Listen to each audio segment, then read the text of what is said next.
Hello aspirants, welcome to Ekam IAS academy. మనం ఈరోజు ఈ వీడియోలో ఏం డిస్కస్ చేయబోతున్నామంటే ప్రధానంగా ఎల్జీబీటీక్యూ కమ్యూనిటీకి సంబంధించి వాళ్ళ రైట్స్ కోసం వాళ్ళు చాలా కాలం నుంచి ఉద్యమం చేస్తున్న విషయం మనం చూస్తూనే ఉన్నాం.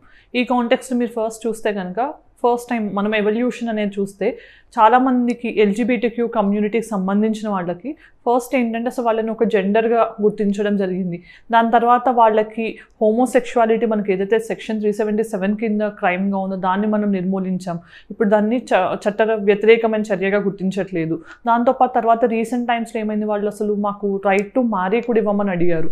సో ఆ కాంటెక్స్ట్ సుప్రీంకోర్టు ఏం చెప్పింది, ఇలాంటివన్నీ చూద్దాం. కానీ ఈ కాంటెక్స్ట్ మనం ఎందుకు డిస్కస్ చేస్తున్నామంటే రీసెంట్గా ఆ సుప్రీంకోర్టు కేసు ఏదైతే మన వాళ్ళ రైట్ టు మ్యారీ అనేది మీరు లీగలైజ్ చేయండి అని చెప్పి రిక్వెస్ట్ చేయడం జరిగిందో అప్పుడు సుప్రీంకోర్టు ఏం చెప్పింది అంటే మేము ఎల్జీబీటీక్యూ కమ్యూనిటీకి సంబంధించి రైట్ టు మ్యారీ అనేది మేము రికగ్నైజ్ చేయడం కుదరదు, ఎందుకంటే అది చట్టపరంగా జరగాల్సింది. సో దానికి మేము సెంటర్కి కొన్ని డైరెక్షన్స్ ఇవ్వగలం, లేకపోతే సెంటర్ని ఈ విధంగా మీరు చూడండి అని చెప్పి మేము నోటీస్ లాంటిది లేకపోతే ఏదైనా గైడ్లైన్ లాంటిది మాత్రమే ఇవ్వగలం అని చెప్పి సుప్రీంకోర్టు చెప్పింది. సో సెంటర్కి ఆ డైరెక్షన్స్లో భాగంగా ఇప్పుడు సుప్రీంకోర్టు రిఫరెన్స్ ఏం చేశారంటే కేంద్రం ఒక ప్యానెల్ని ఎస్టాబ్లిష్ చేసిందనమాట. 6 మెంబర్ ప్యానెల్ని ఎస్టాబ్లిష్ చేసి అసలు ఎల్జీబీటీక్యూ కమ్యూనిటీ ఫేస్ చేస్తున్న ఛాలెంజెస్ ఏంటి, దాంతోపాటు వాళ్ళకి ఎలాంటి డిస్క్రిమినేషన్ కానీ ఎలాంటి ఛాలెంజెస్ ఫేస్ చేస్తున్నారు, వాటిని మనం ఎలా ఓవర్కమ్ చేయాలి, ఇవన్నీ కూడా చూడటానికి ఒక ప్యానెల్ని ఎస్టాబ్లిష్ చేశారనమాట. సో ఈ కాంటెక్స్లో మనం ఎల్జీబీటీక్యూ కమ్యూనిటీకి సంబంధించి మోస్ట్ ఆఫ్ ద టైమ్స్ మీరు ఎగ్జామినేషన్ పర్స్పెక్టివ్లో ఏం తెలుసుకోవాలనేవన్నీ ఈ వీడియోలో డిస్కస్ చేద్దాం. సో ఫస్ట్ మనం ఇక్కడ వైఏ న్యూస్ అనేది తెలుసుకుందాం. దాంతోపాటు క్వేర్ కమ్యూనిటీ అంటే ఏంటి, దాంతోపాటు బ్యాక్గ్రౌండ్ ఏంటి ఈ ఇష్యూకి సంబంధించి, తర్వాత వాళ్ళు ఫేస్ చేస్తున్న ఛాలెంజెస్ ఏంటి, వేరియస్ జడ్జ్మెంట్స్ ఏంటి. మీరు జనరల్గా ఏదైనా కమ్యూనిటీ ఆర్ పర్టికులర్ ఇష్యూకి సంబంధించి కొన్ని ఇంపార్టెంట్ టాపిక్స్ ఇలాంటివి ఎప్పుడూ కూడా న్యూస్లో ఉండే టాపిక్స్కి అట్లీస్ట్ 1 or 2 కేసెస్ గుర్తుపెట్టుకుంటే ఏంటంటే మీ మెయిన్స్ ఆన్సర్లో అవి కోట్ చేస్తే డెఫినెట్గా వాల్యూ ఎడిషన్ జరుగుతుంది. దాంతోపాటు అసలు గవర్నమెంట్ ఇండియా తీసుకున్న స్టెప్స్ ఏంటి మనకి ఈ రిగార్డ్లో, దాంతోపాటు వే ఫార్వర్డ్ ఏంటి, ఇవన్నీ కూడా ఈ వీడియోలో చూద్దాం. సో ఇది government policies and interventions for the vulnerable sections point of వ్యూలో ఇది ఇంపార్టెంట్. తర్వాత వై న్యూస్, నేను చెప్పినట్టు ఆల్రెడీ సుప్రీంకోర్టు ఎప్పుడైతే సెంటర్కి డైరెక్షన్స్ ఇచ్చిందో మీరు వీళ్ళకి ఇంకా బెటర్మెంట్ చేయడానికి ఎలాంటి రైట్స్ అండ్ మెషర్స్ తీసుకోగలరో చూడండి అనగానే ministry of law and justice ఏదైతే ఉందో మనకి దాన్ని వాళ్ళు ఏం చేశారు, ఒక పర్టికులర్ ప్యానెల్ని ఎస్టాబ్లిష్ చేశారు. 6 మెంబర్ కమిటీని ఎస్టాబ్లిష్ చేసి వీళ్ళు ఫేస్ చేస్తున్న ఇష్యూస్ ఏంటి, వాటిని మనం ఎలా ఓవర్కమ్ చేయాలని చూడమని చెప్పి ఒక ప్యానెల్ని ఎస్టాబ్లిష్ చేశారు.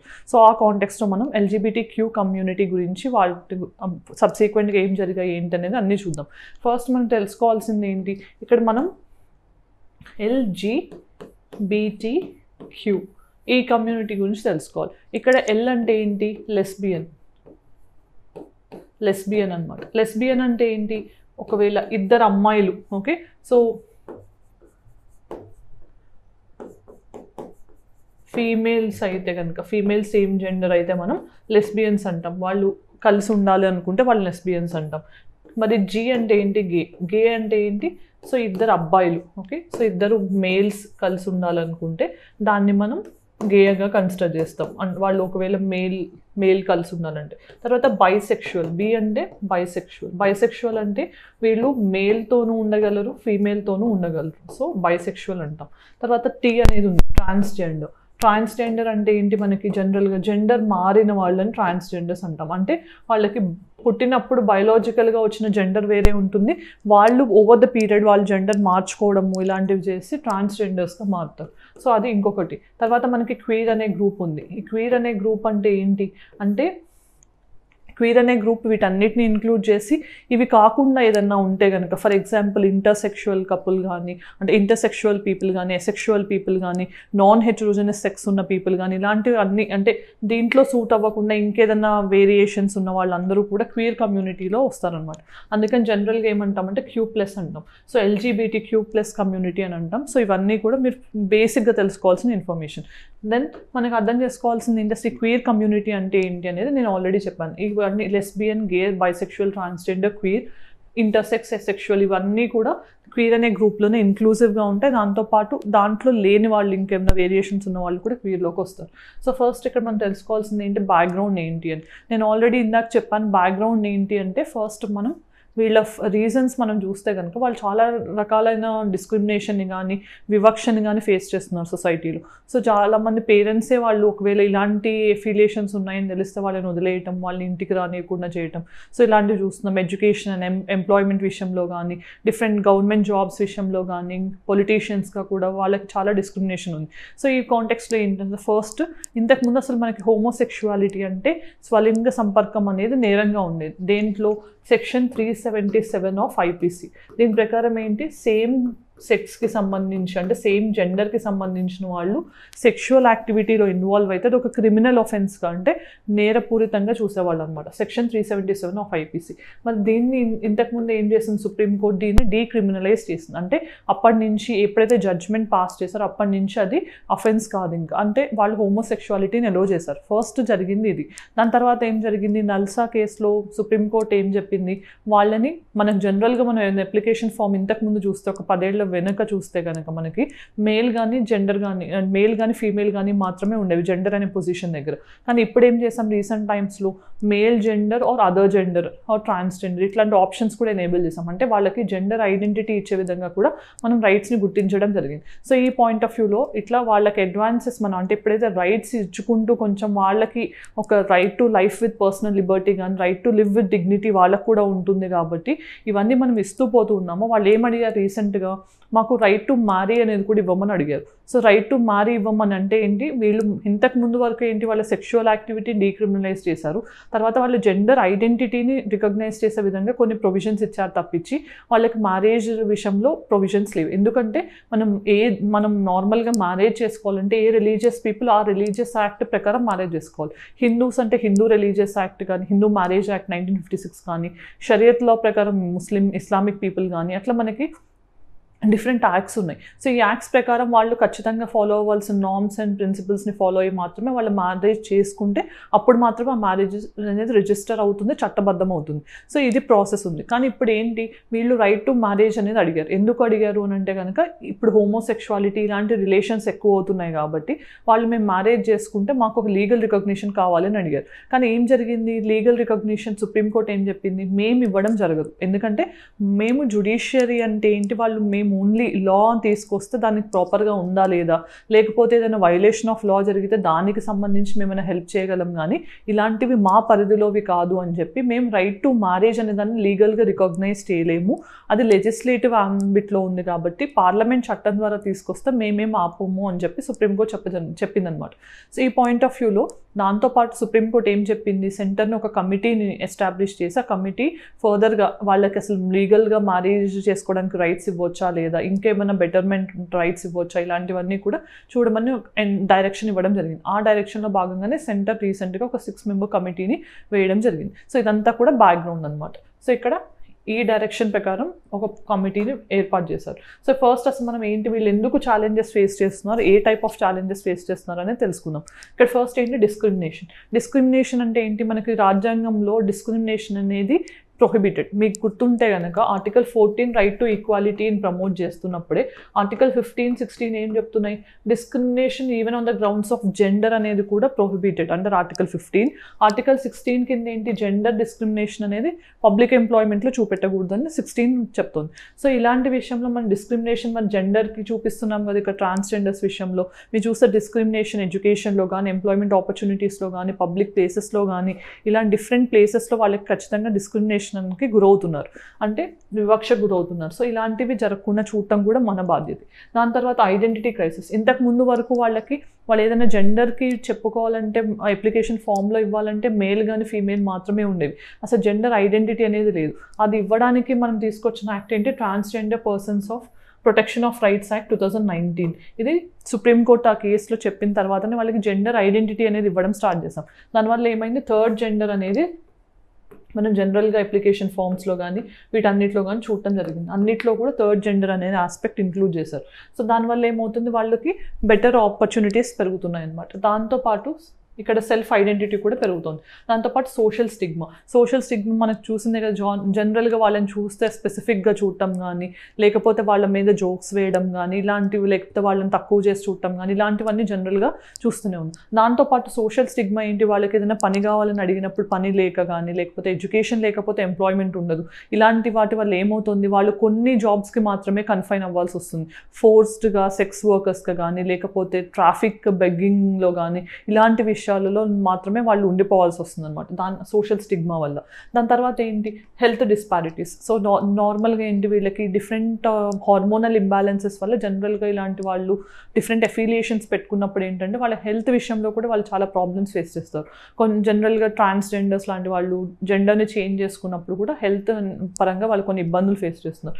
దాంతోపాటు ఒకవేళ ఏదైనా అంటే ఇట్లాంటి రిలేషన్షిప్స్ వల్ల కూడా వాళ్ళకి ఇంకా సెక్షువల్లీ ట్రాన్స్మిటెడ్ డిసీజెస్ కానీ ఇవన్నీ కూడా వస్తున్నాయి. దాని తర్వాత ఏంటి, ల్యాక్ ఆఫ్ పబ్లిక్ ఎమ్యూనిటీస్ అంటే ఏంటి, వాళ్ళకి ప్రాపర్గా ఇక్కడ వాళ్ళకి సర్టెన్ థింగ్స్ అనేవి లేవన్నమాట. అంటే ఫర్ ఎగ్జాంపుల్ మనం ఇప్పుడు కాలేజెస్ చదువుకోవడానికి నార్మల్గా అంత ఈజీ కాదు, వీళ్ళు చదువుకోనే విధంగా మనం ప్రొవిజన్స్ని పెట్టట్లేదు, లేకపోతే లైబ్రరీస్ కానీ వాళ్ళకంటూ స్పెసిఫిక్ థింగ్స్ అనేవి లేవు. సో ఇలా ల్యాక్ ఆఫ్ పబ్లిక్ ఎమ్యూనిటీస్ అనేది కూడా మెయిన్ ఛాలెంజ్ వాళ్ళు ఫేస్ చేస్తున్నారు. వెల్ఫేర్ హౌసెస్ కానీ, హాస్టల్స్ కానీ ఇట్లాంటివన్నీ కూడా. సో ఇవన్నీ మేజర్ ఛాలెంజెస్. దాంతోపాటు మనం రీసెంట్ జడ్జ్మెంట్స్ ఏంటనేది కూడా తెలుసుకోవాలి. సుప్రీంకోర్టు అనేది వీళ్ళ రైట్స్ అనే వాటిని ఎక్స్పాండ్ చేస్తుంది. అందుకే మనం మన ఇండియన్ కాన్స్టిట్యూషన్ ఏమంటాం, లివింగ్ డాక్యుమెంట్ అంటాం. ఎందుకంటే మన టైం గడిచే కొద్దీ మారుతున్న సొసైటీకి తగ్గట్టుగా రాజ్యాంగం కూడా మారాలి అనే విధంగానే అమెండ్మెంట్ అనే దాన్ని ఇచ్చారు కాన్స్టిట్యూషనల్ ఫ్రేమర్స్. అదర్వైజ్ మనకి ఇండియన్ కాన్స్టిట్యూషన్ కూడా అమెరికన్ కాన్స్టిట్యూషన్ లాగా రిజిడ్గా ఉండుంటే కనుక, మనం అమెరికాలో ఇప్పుడు 50 స్టేట్స్ మాత్రమే ఉన్నాయి 1776 నుంచి ఇప్పటి వరకు కూడా. ఎందుకంటే కొత్త స్టేట్స్గా క్రియేట్ అయ్యే ఛాన్స్ వాళ్ళు ఇవ్వలేదు. కానీ మన పార్లమెంట్ ఏం చేసింది, స్టేట్స్ కావాలనుకుంటే విడిపోవచ్చు, లేకపోతే కలిసిపోవచ్చు అని చెప్పి ప్రొవిజన్స్ ఇచ్చారు. అలా కొన్ని ఎగ్జాంపుల్స్ అనమాట. సో కాన్స్టిట్యూషనల్ అమెండ్మెంట్ ఇవ్వడానికి రీజన్ ఏంటి, మన రాజ్యాంగం అనేది ఫ్లెక్సిబిలిటీ, రిజిడిటీ రెండింటిని కలిపి ఉంది కాబట్టి పరిస్థితులకు అనుగుణంగా మార్పులు చేర్పులు చేసే విధంగా చేశారు. సో ఇక్కడ కూడా ఏం జరుగుతుంది, ఆర్టికల్ 21 రైట్ టు లైఫ్లో మనం చూస్తే రీసెంట్ టైమ్స్లో మనకి రీసెంట్గా right against climate adversaries include చేశారు, రీసెంట్గా రైట్ టు స్లీప్ని రికగ్నైజ్ చేశారు, తర్వాత రీసెంట్గా right to silence, right to privacy, right to marry once choice కానీ, లేకపోతే వీళ్ళకి విషయంలో వచ్చేసరికి వాళ్ళ రైట్ టు సెల్ఫ్ ఐడెంటిటీ కానీ, జెండర్ కానీ ఇలాంటివన్నీ రికగ్నైజ్ చేయడం జరిగింది. సో ఇలా మనం తెలుసుకోవాల్సింది, మీరు వెంటనే LGBTQ కమ్యూనిటీ అనగానే 2 కేసెస్ గుర్తు రావాలన్నమాట, మోస్ట్ ఇంపార్టెంట్ కేసెస్. ఇవి ఏంటి అంటే కనుక నల్సా. మీకు తెలిసిందే నల్సా అంటే ఏంటి, నేషనల్ లీగల్ సర్వీసెస్ అథారిటీ. ఇది ఏంటి, ఒక స్టాట్యూటరీ బాడీ. ఎందుకు క్రియేట్ చేశారు 1987లో అంటే ఫ్రీ లీగల్ ఎయిడ్ అనేది ప్రమోట్ చేయడానికి. ఆర్టికల్ 39A డైరెక్టివ్ ప్రిన్సిపల్ ఉంది కదా, ఆదేశిక సూత్రం. దాంట్లో మనం ఎవరైనా అంటే ఫైనాన్షియల్ ప్రాబ్లమ్స్ వల్ల లీగల్గా ప్రాక్టీషనర్ని పెట్టుకోలేకపోయినా ఇలాంటి సిచ్యువేషన్స్లో గవర్నమెంట్ మీద ఒక డ్యూటీ ఉందన్నమాట, వాళ్ళకి లీగల్ ఎయిడ్ ప్రొవైడ్ చేసే విధంగా. సో ఇది ఆర్టికల్ 39A కింద ప్రొవైడ్ చేస్తున్నాం అనమాట. దాన్ని రియలైజ్ చేయడానికి నల్సా అనేది ఉంది. కానీ నల్సా అనేది వీళ్ళ రైట్స్ కోసం ఫైట్ చేస్తూ ఈ కేసుని ఫైల్ చేయడం జరిగింది. మీకు తెలిస్తే నల్సా కింద ఫ్రీ లీగల్ ఎయిడ్ తీసుకునే గ్రూప్స్లో ట్రాన్స్జెండర్స్ కూడా ఒక గ్రూప్ అనమాట.